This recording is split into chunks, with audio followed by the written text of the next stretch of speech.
For centuries, there were fearsome tales of a half-human monster roaming the African forests. Even in modern times, knowledge of the elusive creature, the wild chimpanzee, was largely based on speculation.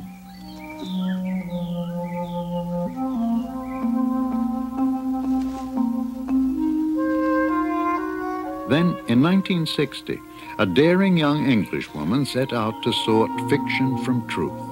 She had been warned, you'll never get near the chimpanzees, but she was determined to try. Her name, Jane Goodall. She was 26 years old and destined to make scientific history.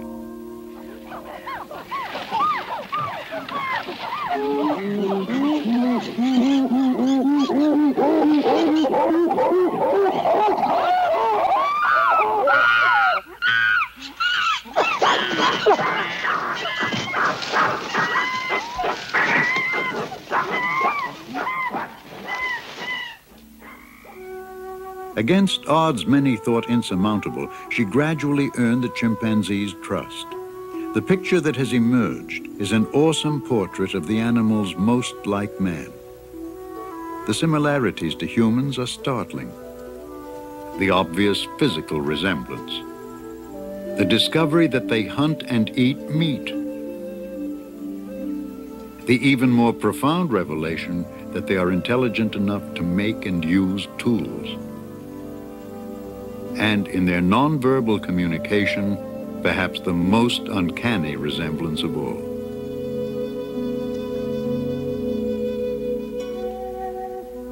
Meticulously documented on motion picture film, Jane Goodall's classic study stretches from 1960 to the present day. A compelling chronicle that spans 3 generations of chimps, it is the longest study of any wild animal group in the world. Unexpectedly, one of its recent chapters took a forbidding turn. The usually gentle, amiable chimps revealed a dark and sinister side, puzzling, savage behavior as yet unexplained. And so the saga goes on, the remarkable adventure of the wild chimpanzees and the dedicated woman who works among them still. Growing up in Bournemouth, England, Jane Goodall was drawn to the world of animals almost from the start. When her mother gave the infant a chimp doll, outraged friends predicted nightmares. They could not have been more wrong. Even when I was very tiny, I was absolutely fascinated by animals. I think I first began to dream of going to Africa after reading Dr. Dolittle and Tarzan when I was about 8. I was absolutely fascinated with the idea of being out in the jungle, out with the animals, feeling a part of it all. Famed anthropologist Louis Leakey had long searched for someone to study wild chimpanzees for clues to the behavior of early man. I want someone unbiased by academic learning, he said, someone with uncommon patience and dedication. His faith in Jane Goodall would lead to one of the most important scientific studies of our time. Her journey would take Goodall to the East African country of Tanzania, then known as Tanganyika. The remote Gombe Stream Game Reserve stretches for about 10 miles of rugged mountainous country along the shore of Lake Tanganyika. And so, on the 14th of July, 1960, Jane Goodall was 4,000 miles from home. A tiny boat, her only link to the civilized world. When I arrived at the Gombe Stream Reserve, I felt that at long last my childhood ambition was being realized. But when I looked at the wild and rugged mountains where the chimpanzees lived, I knew that my task was not going to be easy.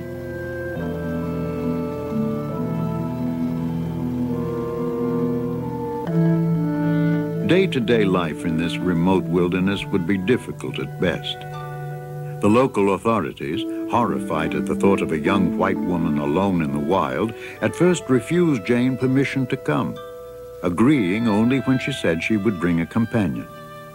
Aside from her mother, Van Goodall, and an African cook, Jane would spend the next several months virtually alone. It was already late afternoon when the tents were pitched and provisions stored, But after 20 years of dreaming of this day, Jane was eager to begin. Unarmed and untrained, she ventured into a strange new world.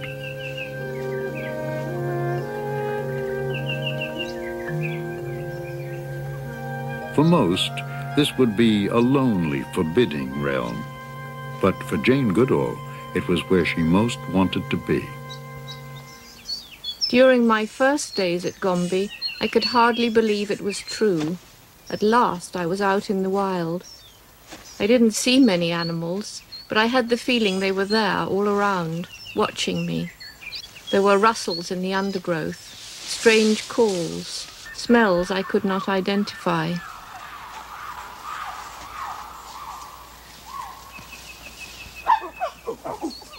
For months, the objects of her search invariably fled at the mere sight of her. Often she couldn't find them at all.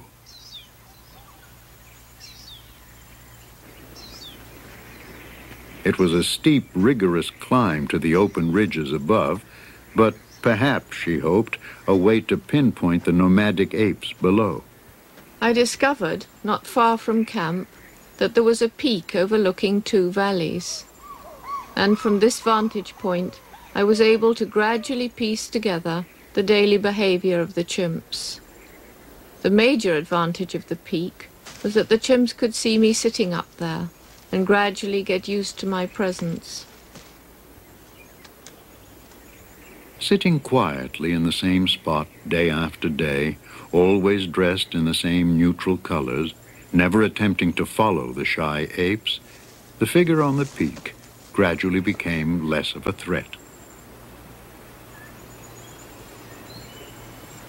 It would be some time, however, before Jane was accepted at closer range. Though the chimps now recognized the intruder, her intent was far from clear.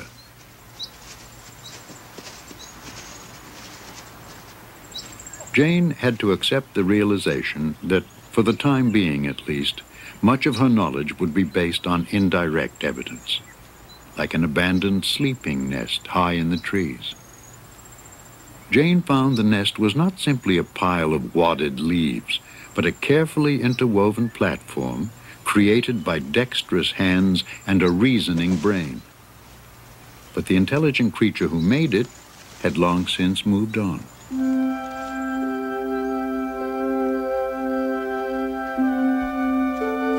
Impatient with her slow progress with the chimps, Jane stretched each day to the final rays of the setting sun. This would be her first meal in 12 hours. It had been another long and frustrating day. As I am not a defeatist, it only made my determination to succeed stronger. I never had any thought of quitting. I should forever have lost all self-respect if I had given up.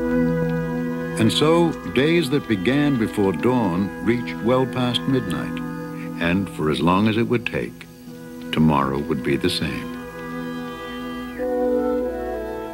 Even when there were no chimps to be found, there was always much to be done. Samples of plants the chimps eat would be preserved for later identification. There was a new language to learn, tribal customs to absorb. A makeshift clinic helped cement good relations with the local villagers. With camp life settling into a comfortable routine, Gombe increasingly became Jane Goodall's private world.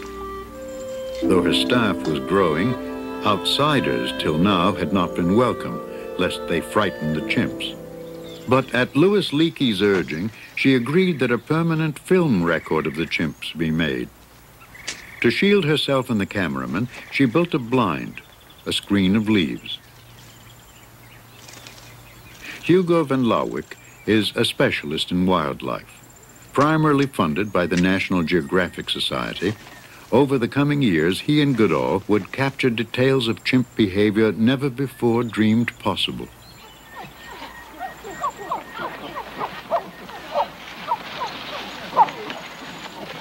They found that chimpanzees are nomadic, traveling in ever-changing groups in the daily search for food, wanderings that can take them 2 to 6 miles in a single day.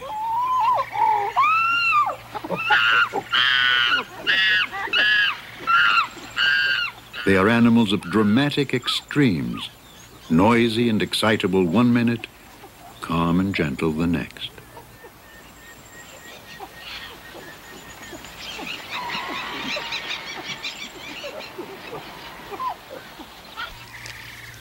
To satisfy their hunger on a diet that is largely vegetarian, chimps eat up to 7 hours a day. Much of their diet is fruit, but they also feed on leaves, blossoms, seeds, and stems. After congregating at a food source, several individuals may rest and groom together, then separate once again. The only stable group within the community is a mother and her young. Males take no part in child rearing. Contrary to common belief, chimps do not have fleas. Mutual grooming does remove flakes of dried skin and grass seeds, but physical contact for its own sake seems to be the primary goal. Not much interested in quiet pursuits, youngsters have better things to do.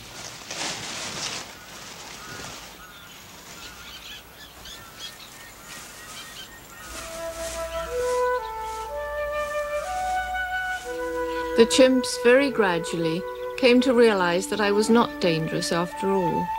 I shall never forget the day, after about 18 months, when for the first time a small group allowed me to approach and be near them. Finally, I had been accepted. I think it was one of the proudest and most exciting moments of my whole life. Chimpanzees are as distinct from one another as are human beings, and Jane gave them names as she came to recognize them. Old Flo, with her bulbous nose and ragged ears, is matriarch of the family Jane would come to know best. At 7 weeks, infant Flint is still completely dependent on Flo. Flo's adolescent son Figgin plays with his younger sister Fifi. Even fully mature Fabian often stays with the family. Ever since Flint's birth, his sister Fifi has been fascinated by the baby. Repeatedly, she tries to touch and groom him.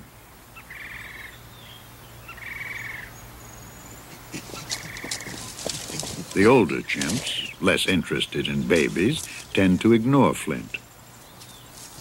But Fifi is persistent, actually trying to take the infant from Flo. Though protective of her newborn, Flo is never rough with Fifi. When she's had enough, she simply walks off, leaving Fifi looking rather frustrated.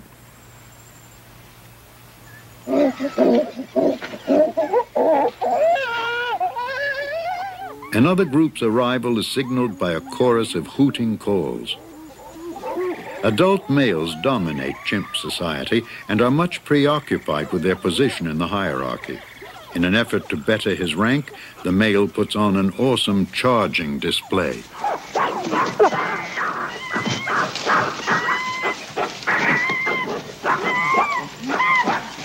With hair bristling and vegetation flying, the male makes himself appear larger and more dangerous than he actually is.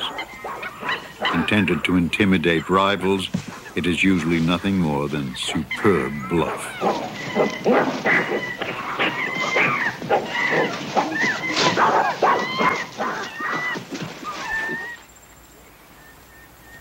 After displays of aggression, the dominant chimp often reassures those who have been frightened or hurt, and thus tension is diffused, harmony restored.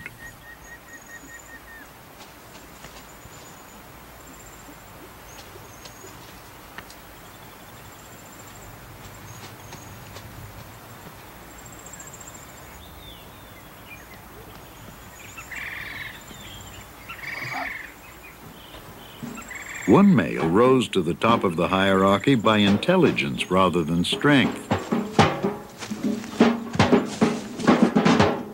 Mike discovered that rolling empty kerosene cans from Jane's camp made a horrifying noise.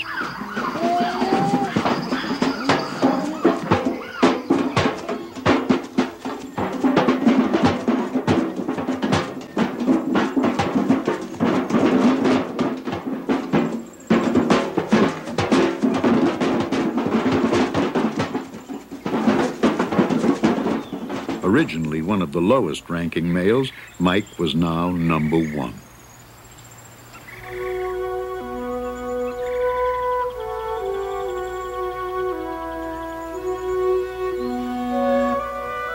Close to where they are feeding when dusk falls, the chimpanzees will build sleeping nests for the night, 30 to 40 feet up in the trees. After choosing a suitable foundation, such as a horizontal fork, the chimp takes only 3 to 5 minutes to bend down branches, then twigs, to create a comfortable padded bed.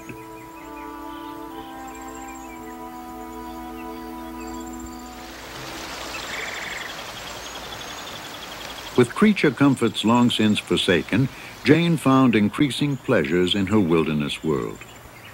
But, as she soon discovered, human creature comforts were not without appeal to some. A chimp had wandered into camp and found the supply tent where bananas were stored.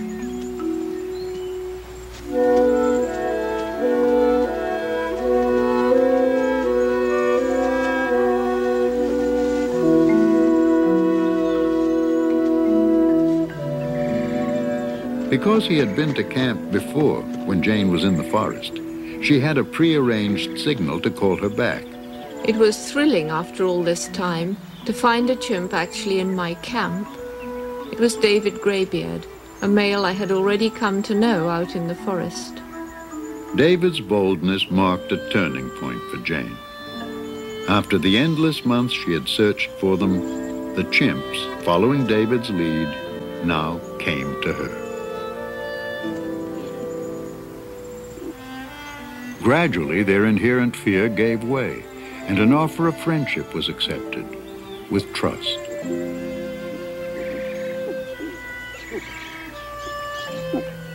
If she could lure the chimps into camp regularly, Jane realized, her observations would be far more consistent than chance encounters in the forest.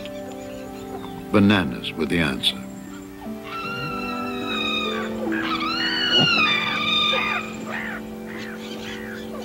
The scheme was not without its flaws, as the local baboons quickly proved. David Greybeard repeatedly ran to his friend, the more powerful Goliath, for protection.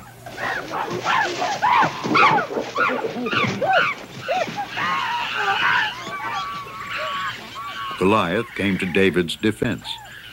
But the baboon knew which chimp was afraid, and it was David he went for.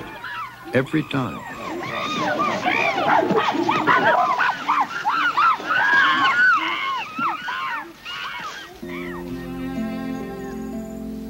Because of the trust established in camp, tracking the chimps in the forest was now much easier for Jane. She was able to follow and document in detail the development of Flo's infant son, Flint.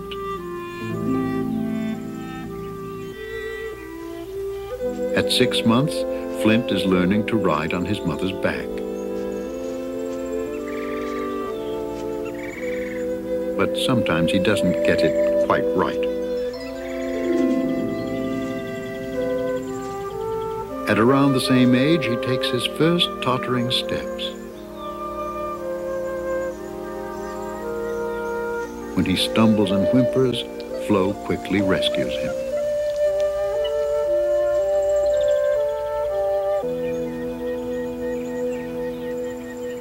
Flo is a particularly affectionate, tolerant, and playful mother. And because much maternal behavior is learned, she is the role model for her daughter Fifi. As Flint grows older, Flo permits Fifi to take him for brief periods of time. Such experiences provide important training for the future, when young females mature and have offspring of their own. About the time Flo begins to carry Flint on her back, Fifi tries to imitate Flo. Though unsuccessful, the attempt marks an important milestone in her learning experience.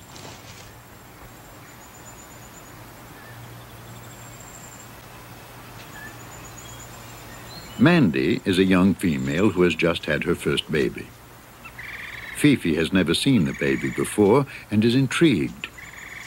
For the moment, at least, this is something more interesting than Flint. As Mandy settles down, Fifi comes for a closer look at this newest member of the community. All youngsters at Gombe are interested in new babies, but Jane had never seen one who showed more fascination than Fifi. A study in concentration.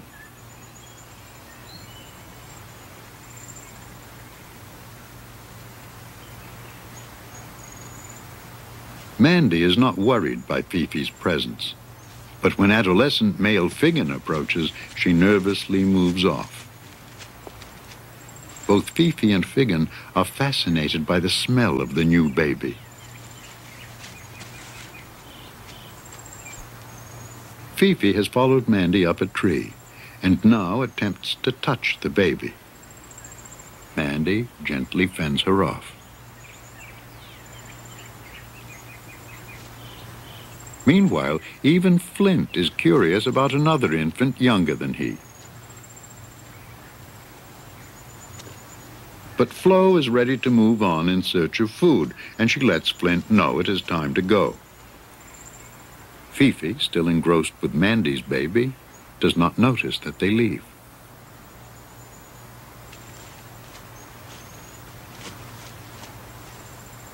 When she finally looks for her mother, Flo is out of sight.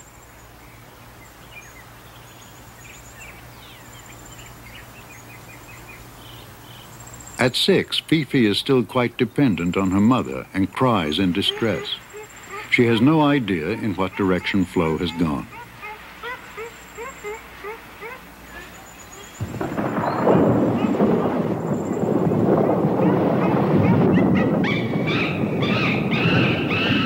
Normally, Flo would come at Fifi's cries, but apparently can't hear her above the growing storm.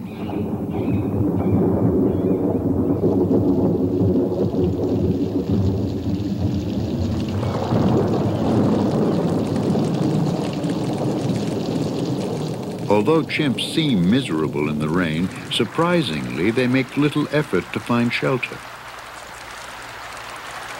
Even in a torrential downpour, they just sit and wait it out.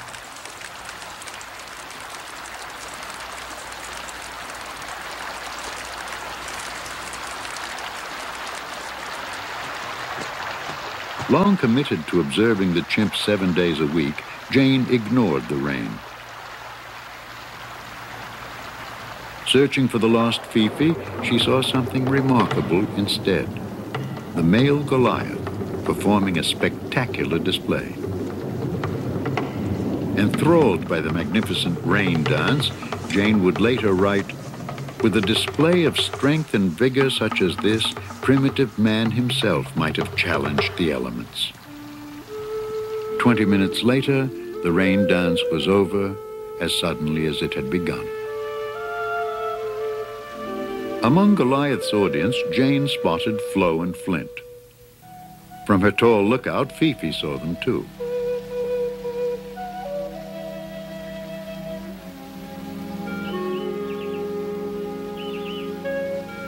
Strong family ties, temporarily broken by the storm, were once again intact.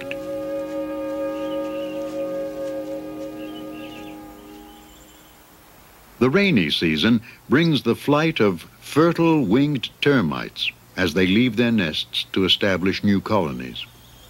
For chimp and baboon alike, they are a tasty delicacy.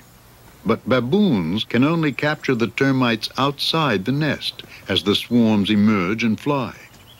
When they have gone and worker termites have resealed the nest, the baboons will move on. But the chimps not only know termites are there, hidden below the surface, they have learned how to get at them.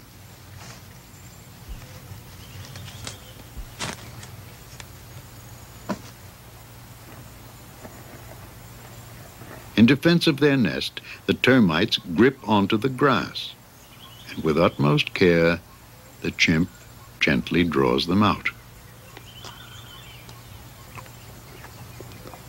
As a stem becomes bent, the chimp breaks off the end to make it work more efficiently. Sometimes a leafy twig is selected, but first it must be stripped of its leaves. In these actions, modifying natural objects for a specific purpose, the chimp is not only using, but actually making tools. It seems certain that this is a learned behavior, passed from generation to generation by watching and imitation. Flint does not yet know how to fish for termites, but already he imitates part of Flo's technique. Jane's proof that chimps make and use tools would rock the scientific world. Tool using always used to be considered a hallmark of the human species. When Louis Leakey first heard about tool using at Gombe, he got extremely excited and said, now we have to redefine man, redefine tool, or include chimpanzees with humans. A chimpanzee brain will never design a computer, nor even imagine a durable tool chipped from stone. But his brain is more similar to our own than is that of any other living creature. And surely it was thus that our distant human ancestors began, learning to master the natural world in the constant struggle to survive.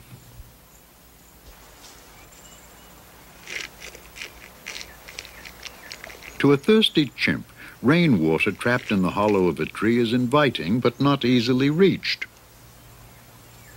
Once again, the chimps have learned to solve a problem by fashioning a tool. Wadded leaves act as a sponge. Chewing makes them more absorbent. Using the sponge, the chimp can get as much as 8 times more water than with fingers alone. Inherently curious, youngsters like Fifi learn from older chimps, and thus the technique is passed on. Baboons at Gombe outnumber the chimps by about 4 to 1. For the most part, the two species coexist peacefully. But the baboon is a competitor for food, and friction can arise. Because he has the intelligence to use a weapon, yet another type of tool, even a youngster can intimidate a fully grown male. The bluff works. But as Jane would find out, sometimes the aggression is very real.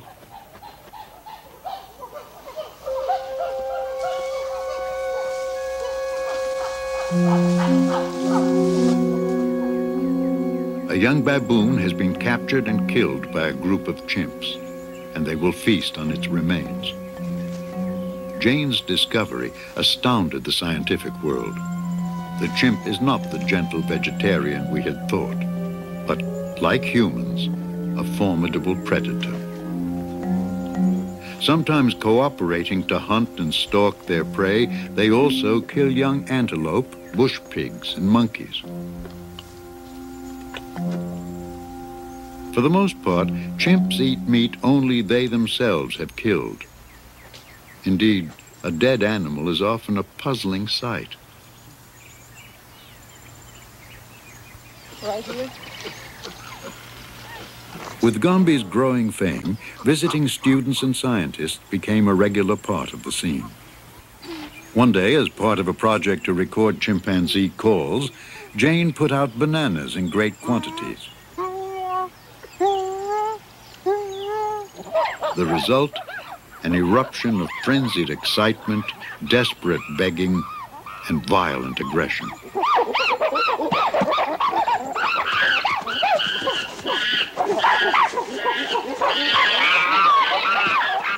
Because of the excessive hostilities aroused, Jane disapproved of such human intervention.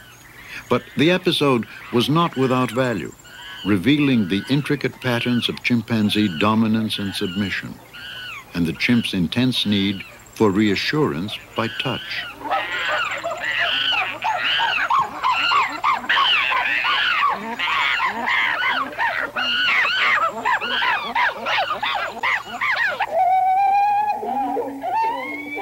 The sounds of the encounter were carefully analyzed by students specializing in chimp vocalization. With the passing years, Gombe drew students from around the world, with interests ranging from biology to communication to psychology. They came because of Jane and the unique opportunities of the living laboratory she created here. To avoid future aggression over bananas, Jane devised a system of rationing by remote control. Now the chimps were fed only if they arrived alone or in small groups, and then just once in 10 days. Apparently not happy with this new state of affairs, the ever-creative chimps made their wishes known.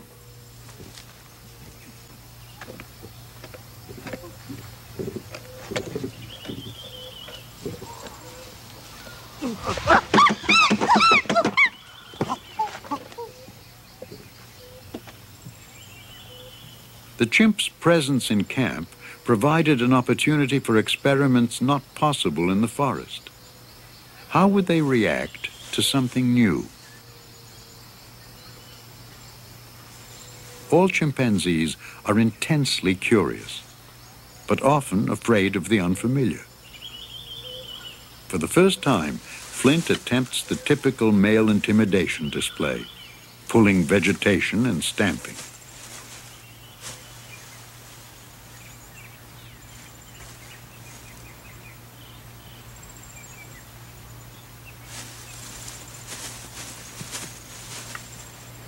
Later, Jane put out a mirror. It was clearly a fascinating mystery.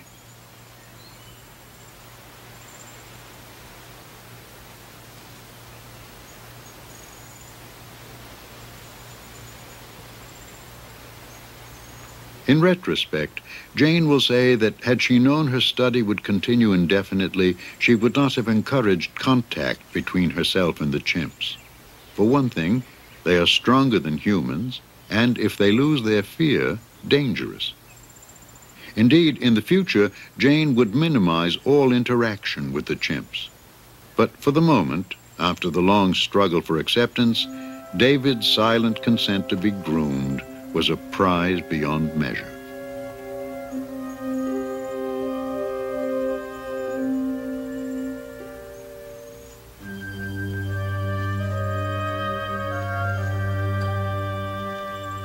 In 1966, tragedy strikes. An epidemic spreads from a nearby village, and Gombe awakes to the devastation of polio. Nothing that has happened at Gombe, before or since, has been as horrible. Nothing. They were among the darkest days of my life, a living nightmare. The worst tragedy was old Mr. McGregor. He lost the use of both his legs, and he could only move by pulling himself along the ground by his arms. The other chimps were frightened by this strangeness and shunned old Gregor. Only his close relative Humphrey stayed nearby.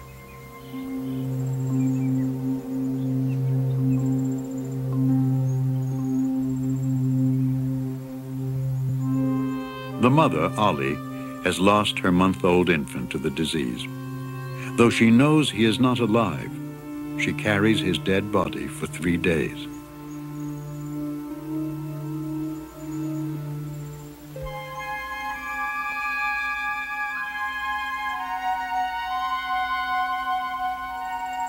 Polio vaccine is flown in and fed to the chimps in bananas, but for many it is too late. Flo's son, Fabian, paralyzed in one arm, protects it by walking long distances upright.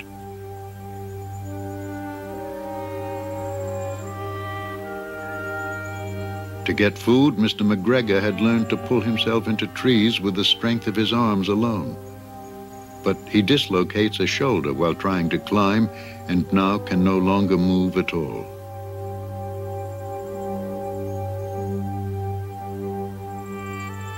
Jane knew she had but one choice. Her longtime friend must be shot.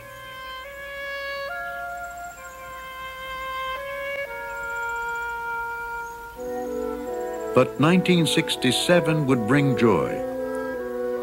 Married 3 years, Hugo and Jane now had a son. Little Hugo, nicknamed Grub, would grow up in a world most children never even see.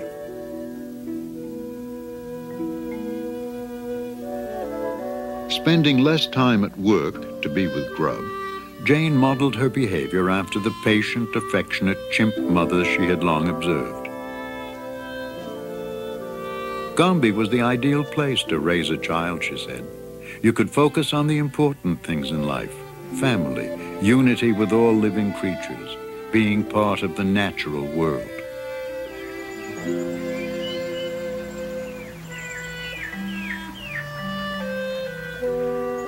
As she watched her own son grow, Jane continued to track the development of Flo's son, Flint, who was now 4½. Pregnant with her 5th child, Flo was increasing her attempts to wean Flint. Typical of youngsters his age, he resisted, still trying to suckle and demanding to ride on Flo despite his large size.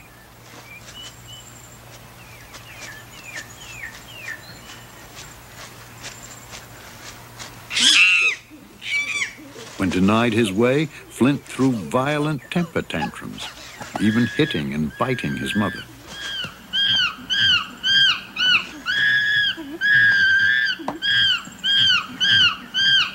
Perhaps because she was too old to cope, Flo often gave in and let Flint have his way.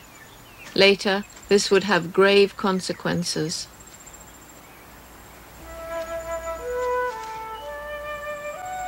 Later that year, the baby was born and Jane named her Flame.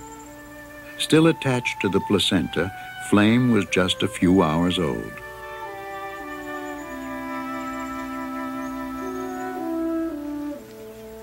Because females give birth only every 5 to 6 years, a newborn always stirs much curiosity among the youngsters. Jane wondered what the birth would mean to Flint.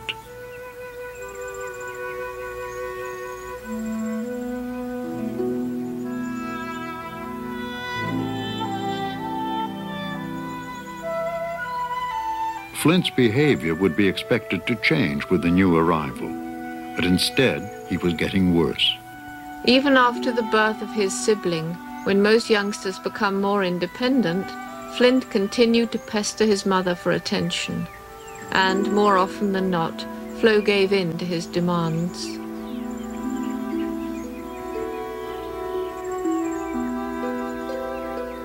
Even with Flame at Flo's breast, Flint sometimes tried to suckle.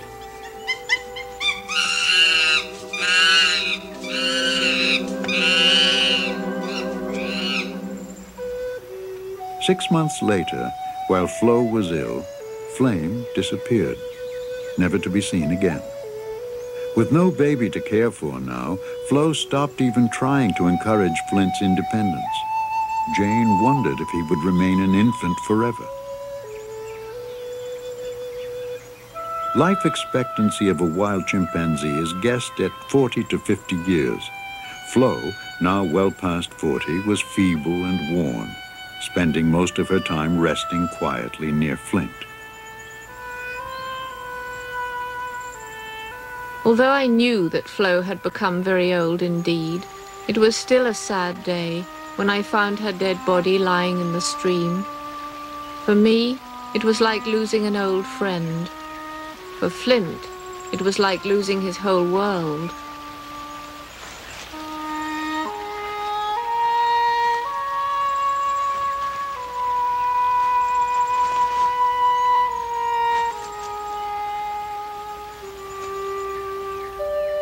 Flint stayed by himself, close to the place where Flo had died. He ate very little. He became increasingly lethargic and depressed. And finally, in this state of grieving, he grew sick. 3.5 weeks after losing his mother, Flint died too.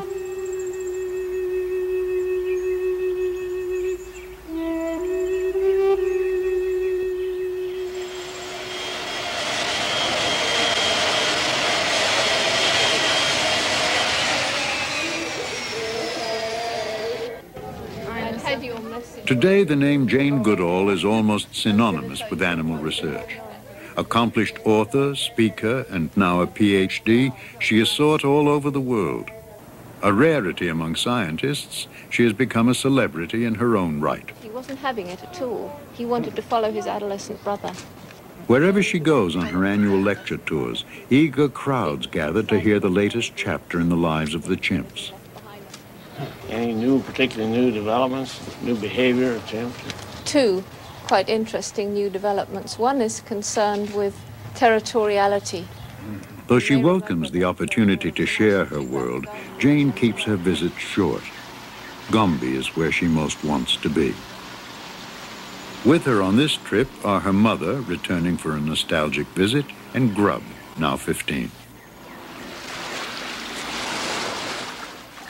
Though not even Jane could have predicted her study would last this long, it is 22 years since she first set foot on Gombe's shores. In that time, the country has gone from British rule to independence. Gombe, once a game reserve, is now a national park.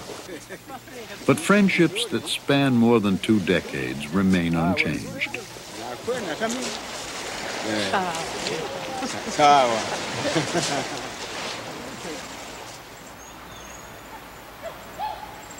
Today, permanent structures have replaced Jane's lakeshore tent, and a staff of 10 Tanzanian field assistants has been trained to help observe the chimps. The men work in teams of 2 and follow the animals 7 days a week. In recent years, they, along with Jane, witnessed a startling turn of events. Like Gombe itself, the chimps, it seemed, had changed too.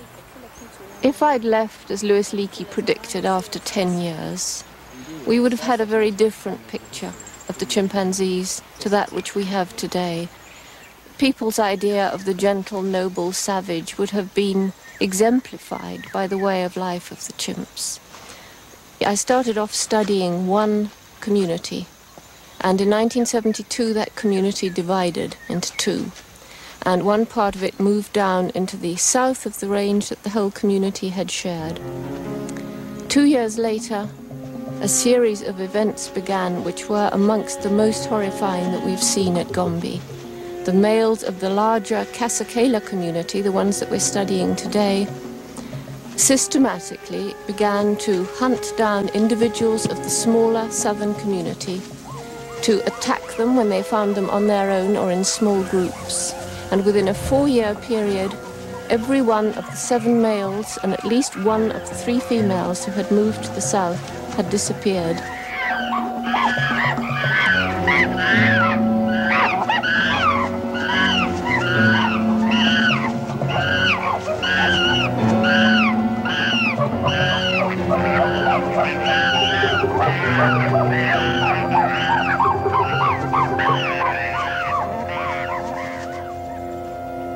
The sequence of events that occurred during this warfare were really shocking, because these attacks were not over in 1 minute. They lasted 20 minutes. They were gang attacks where between 3 and 6 adult males together attacked one victim. The victim was rendered senseless, virtually crouching on the ground, not even trying to fight back. And yet they would pound him, they would drag him, they would bite him, they would smash him. One of them had a broken leg, one of them had a great piece of skin ripped from his thigh. And these were very, very brutal attacks. And I think it's a bit horrifying to consider that just because we now know how aggressive the chimpanzee can be, this makes him even more like humans than I thought they were before. Only because Jane stayed on at Gombe was the warfare discovered. Only because she remains there still may it one day be explained. While the male gang violence was a profoundly dramatic event, much of Jane's work continues to revolve around the subtle intricacies of day-to-day family life. Her observations of Flo and Flint taught her just how powerful a mother's influence can be. In the 10 years since Flo died, Jane has followed her family into its third generation. Flo's daughter, Fifi, is now a mother herself. Like Flo, Fifi is an extremely playful and tolerant mother. Her son, Frodo, bears a striking resemblance to his dead Uncle Flint. Young Fanny evokes images of Fifi herself as a child. And in adolescent Freud, a visible reminder of Figgin as he matured. Gremlin now watches Frodo, getting much more active than he used to be. As she watches Getty, the youngest member of the Gombe community, secure in his mother's arms, Jane reflects on 10 other infants who over the course of 4 years met a gruesome fate. There was one extremely horrifying day. I was in Dar es Salaam, and we were contacting Gombe by radio, as we used to do every morning. And this strange message came over that the adult female Passion and her adolescent daughter Pom had seized a newborn infant from Gilka. Gilka, one of the polio victims, a chimp I'd known since she was 1 year old. And that this mother Passion had killed the baby, and she and her daughter and her son had shared the body between them. And I found this almost impossible to believe, but when I got to Gombe a week later, it was indeed true. And over the next 4 years, Passion and her daughter Pom were known to kill and eat 3 newborn babies. They were watched as they tried but failed to catch 2 more. And we suspect that in that 4 years, in fact, they were responsible for the deaths of 10 newborn babies. Jane had always described Passion as a somewhat unnatural mother, cold and indifferent, indeed often callous to her youngsters. Yet Jane could not possibly have predicted that Passion would become a killer, attacking with aggression so violent that she paid no attention to human observers even when they tried to intervene. Why did they do it? I really have no idea. I suspect that it was an aberrant behavior, shown first by the mother, imitated by the daughter. It was perhaps the hardest thing to understand and to accept that's ever happened at Gombe. And the descriptions of the attacks on these mothers are some of the most moving and horrifying descriptions that have taken place in all the 22 years. For instance, when Passion, together with Pom, 2 strong females, attacked Melissa with her 3-week-old baby, Melissa's daughter Gremlin, much younger than Pom, ran over to the 2 field assistants who were watching this horrifying struggle, stood upright, looked into their eyes, looked back at the scene, and really seemed to be begging for help. But Passion and Pom were stronger than Melissa, and they managed to seize the baby, leaving Melissa terribly badly wounded. The moment they had the baby and had killed it, when Melissa went up to watch as they ate it, Passion reached out, embraced and kissed her, as though, "I have no quarrel with you, I wanted your baby, now I'm content." And as I say, we just do not understand this behavior. Hopefully now the behavior is finished. Passion is dead. Pom has shown no signs of doing this, and indeed on her own isn't capable of attacking another female and stealing her baby. For now, the warfare is over. The cannibalism has ceased. Gombe is quiet again, but for the eternal sounds of the African night.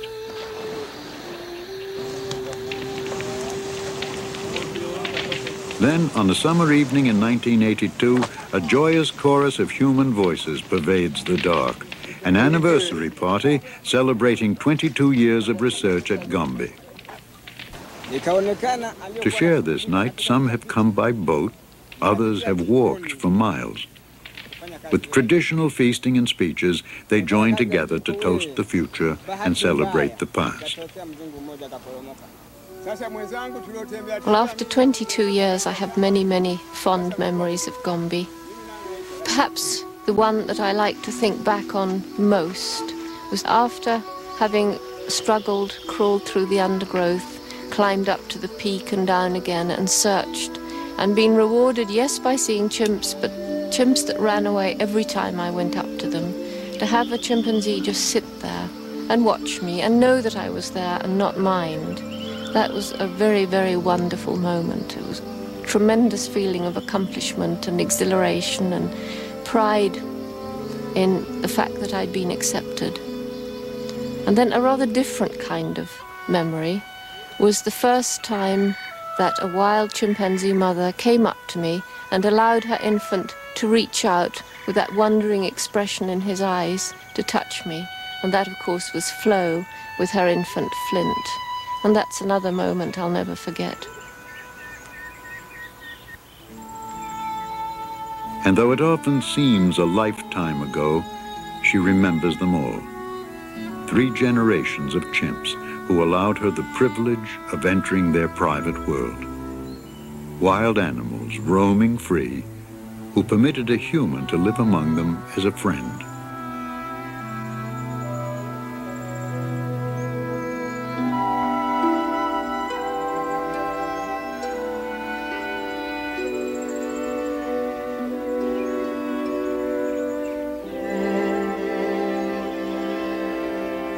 Today, the direction of the study lies uncharted ahead, to be written by the chimps themselves. It is a future Jane Goodall embraces with anticipation and a personal dream. I hope to stay at Gombe for as long as I can struggle around the mountains, and even after that, I would hope that I can train somebody to follow in my footsteps, so that when I'm old and doddering lady, I can still hear about Melissa's grandchildren and Fifi's successes and be happy in my old age. When Louis Leakey told Jane her study might last 10 years, it sounded like a lifetime, and privately she thought 3 years at most. Already into her 3rd decade at Gombe, the pioneer who dared to be accepted by wild animals and won has no intention of leaving now.